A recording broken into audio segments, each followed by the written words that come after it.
Benvenuto, benvenuto tifosi. Kembali lagi di Tifosi Calcio.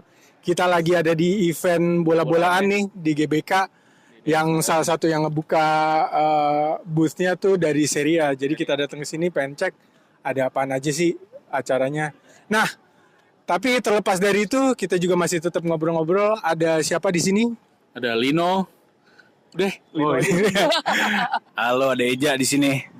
Dan gue sendiri Diego sebagai host ala-ala. Nah, kita langsung mulai aja nih. Apa yang lagi seru di Calcio saat ini adalah Italia kemarin berhasil menang lawan Estonia, lawan Israel. Gimana menurut lu, Noy? Kemenangan Italia ini membuka jalan semakin besar ke Piala Dunia walaupun melalui playoff karena Norwegia menang terus jalan. Udah gitu, udah gitu golnya sinting semua gila. 5-0 berapa kemarin? 11-1 pernah ya. Gile. Tapi mudah-mudahan playoff nggak gagal lagi sih Italia. Lu gimana Go? Kalau menurut gue ya ini udah langkah yang bagus ya semenjak dilatih sama Gattuso. Udah mulai klop pemain-pemainnya kayaknya chemistry-nya udah beda ya sama sebelumnya. Dan taktiknya udah berjalan gitu. Ya memang lawannya cuma Estonia atau Israel, tapi ya menunjukkan perubahan lah dibandingkan permainan di era Luciano Spalletti yang sempat agak nggak meyakinkan gitu kalau nonton Italia. Menurut lo gimana aja? Yang pasti happy, gue senang Italia kembali ke tren positif kemenangan meskipun pelatihnya baru Gattuso dan masih banyak butuh waktu buat membuktikan ya. Tapi paling nggak tren positif itu ada, sama gue lihat kayaknya chemistry antar pemain dan respect antara pemain ke pelatih tuh kayaknya lebih dapet karena Gattuso kan emang terkenal galak dan nggak neko-neko kan. Jadi gue rasa kayaknya kayak gitu-gitu yang saat ini Italia perlukan. Sama kayak mungkin dulu flashback dikit ketika Conte yang nanganin timnas Italia, kualitas pemainnya sebenarnya nggak jauh beda sama sekarang. Terlepas Buffon dan BBC ya. Tapi maksudnya ya itu positif vibe yang ada dan pemain tuh respect sama pelatih. Menurut gue itu yang penting sih. Nah, salah satu juga yang jadi sorotan di publik Italia saat ini adalah akhirnya Italia sepertinya punya striker yang bisa jadi andalan setelah kemunculan Matteo Retegui. Menurut lo gimana, Noy? Retegui ini seperti zamannya Gilardino ya kalau menurut gue ya. Tapi kemarin sempat gagal penalti ya waktu lawan Israel kemarin apa Estonia tuh. Tapi akhirnya dia ngejebolin juga sih permainan dari biasa. Boleh lah menurut gue Retegui semenjak Moisken kemarin juga cedera kan. Harapan satu-satunya sekarang Italia Retegui sih. Selain itu siapa lagi cadangan Italia? Raspadori kurang striker kali. Second. Ya harusnya Moisken sih, cuma dia cedera sama si Esposito. Esposito juga golin kemarin ya. Masih menunggu kabarnya sih gue. Sama gue juga masih menunggu. Ini ya promosi. Iya. Pertama meskipun Oriundi statusnya, tapi selama dia masih perform, gue sih senang-senang aja. Karena Italia punya problem banget di lini depan.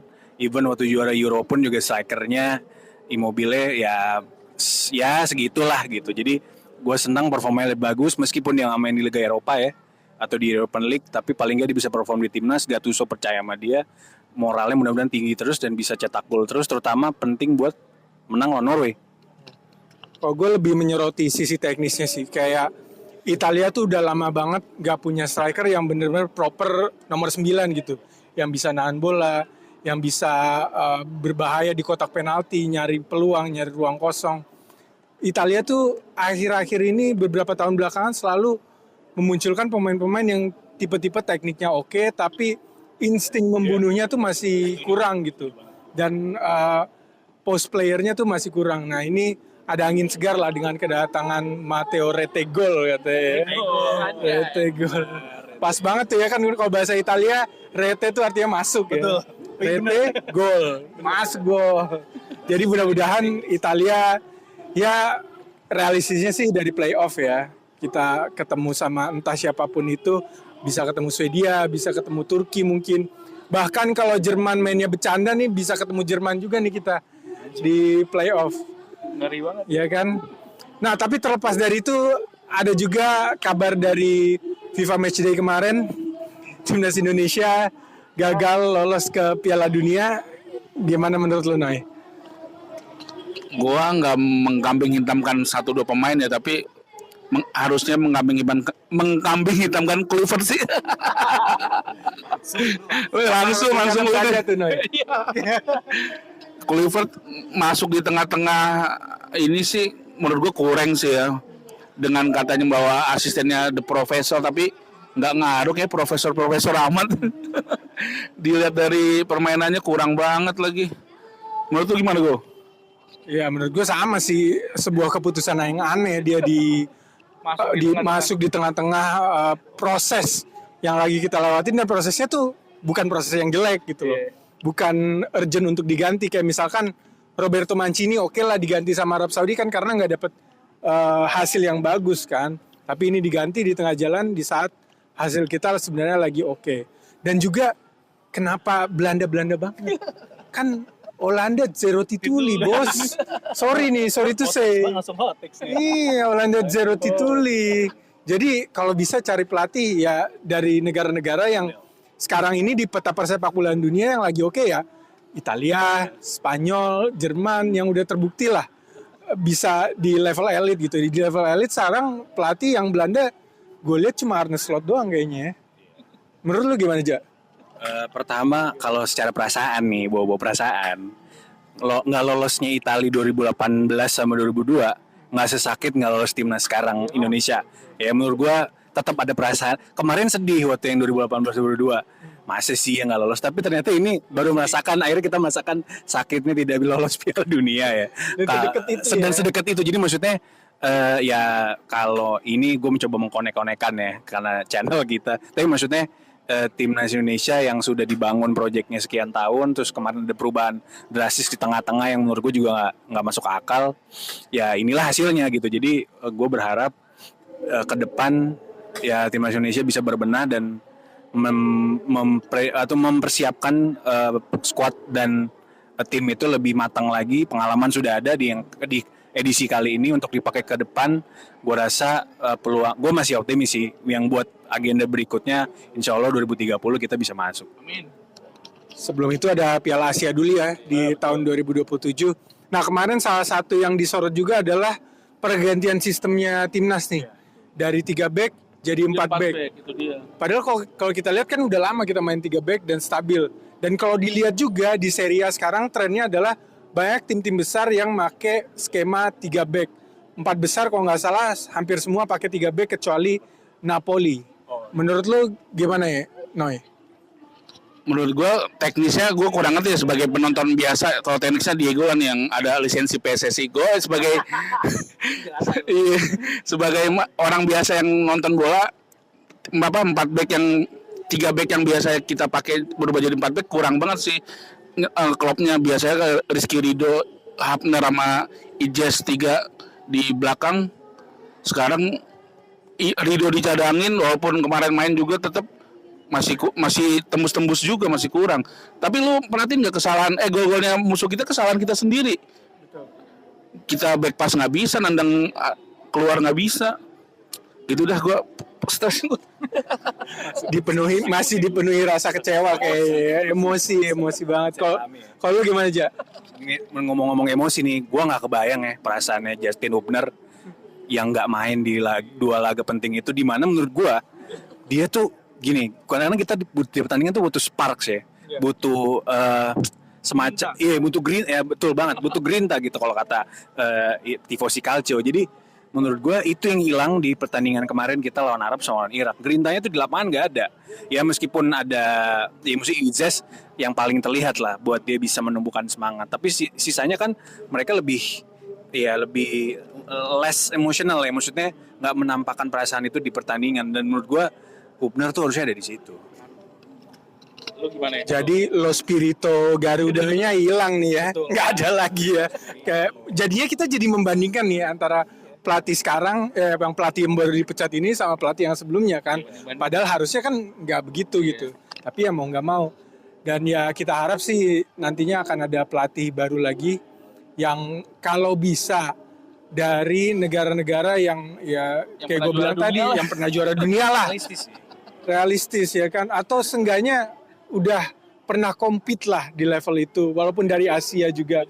Kayak misalkan mau undang Shin Tae-yong balik lagi ngelatih Indonesia juga bisa. Atau Akira Nishino juga walaupun di Jepang udah nggak ngelatih lagi, tapi dia kan punya pengalaman di World Cup juga. Atau ex Vietnam siapa kemarin gue pelatih Korea Vietnam? Pak Hangso, Nah itu boleh juga tuh. boleh dicoba tuh bapak tua itu tuh. Biar kita jadi dimusuhi lagi se-Asia Tenggara ya kan dengan permainan dia yang kontroversial itu. Nah, oke, timnas Indonesia udah nggak lolos dan FIFA Matchday udah selesai. Kita kembali lagi. Serie A is back. Serie A is back dengan banyaknya pemain-pemain yang cedera akibat FIFA Matchday. Gimana aja? Iya lagi, iya lagi. Ini ngebahas matchnya siapa nih? Bebas ya. Kan soalnya kan Juve itu main besok lawan Como ya. Ya, nah Juve Como dulu deh. Como Juve itu kalau nggak salah mainnya kan di Como ya. Jadi Juve away. Gue tuh lagi agak takut ngeliat Fabregas musim ini sama Como karena kan mainnya satu nggak Italia banget. Ya. Mereka formasinya 4-3-3 kalau nggak salah. Terus mainnya coba ala sepak bola modern kayak sekarang. Terus bintang-bintangnya juga lagi lumayan naik ya, Nico Paz, terus even Sergio Roberto juga Ya. lumayan perform ya. lagi gitu. Gue nggak tahu kalau Morata ya, nggak terlalu ngeliatin. Tapi gue terus terang takut karena Bremer cedera kan. Bremer cedera, dia mungkin harus, seingat gue harus operasi kayaknya. Ada surgery-surgerynya. Gue mungkin nanti bisa teman-teman bisa baca di tulis di kolom komen ya. Tapi gue rada worry memang. Jadi mudah-mudahan Juve bisa ngandelin pemain depan yang lagi on form, terutama Yildiz. Yildiz kemarin 2 FIFA Matchday golin berturut-turut di 2 pertandingan. Conceição gue lupa main apa enggak. Yang lain sih semoga step up. Jadi ya Juve bisa terus mepet di papan atas atau 4 besar masih mepet lah paling enggak. Memutus rantai biangkoseri berarti nih ya. Bener banget lagi. Jangan dong, please banget, jangan dong. Jangan biangkoseri lah, jangan lah. Mentalnya nggak ada ntar. Nah, ini Milan banyak pemainnya yang cedera juga nih. Gimana menurut lo, Noy? Menurut gua FIFA Matchday ini sebagai 2 mata koin ya. Yang satu penting buat bela timnas kan, siapa sih nggak mau bela timnas ya kan. Di satu sisi klub juga melepasnya dengan berat hati, takutnya balik lagi pemainnya cedera di saat pertandingan penting main, nggak bisa main, timnas yang disalahin. Makanya itu gue juga bingung tuh gimana tuh mengatasi dengan FIFA Matchday dengan cedera dengan fit pemain gitu. Nah besok kita lawan Fiorentina juga pemainnya Moiskin cedera internasional lawan break kemarin. Moiskin, kita Estupinan, Alexis. kok kita sih Milan. Kita Milanisti. Oh iya benar-benar. Estupinan, Pulisic ya kan. Si Selemakers itu si Jimenez gimana masih Jimenez belum tahu. Nah itu dia tuh. Besok lawan Fiorentina tanpa pemain-pemain itu sih menurut gua menang aja sih, tipis saya. Udah bersyukur. Lagi pula Fiorentina kan pelatihnya ex Pioli on fire. Mantan yang udah tahu pemain-pemain Milan dulu, tapi gue optimis menang tipis sih. Lu gimana lo prediksi lu? Padre Pioli ya. Kita ketemu mantan yang terindah kan nih, Noy?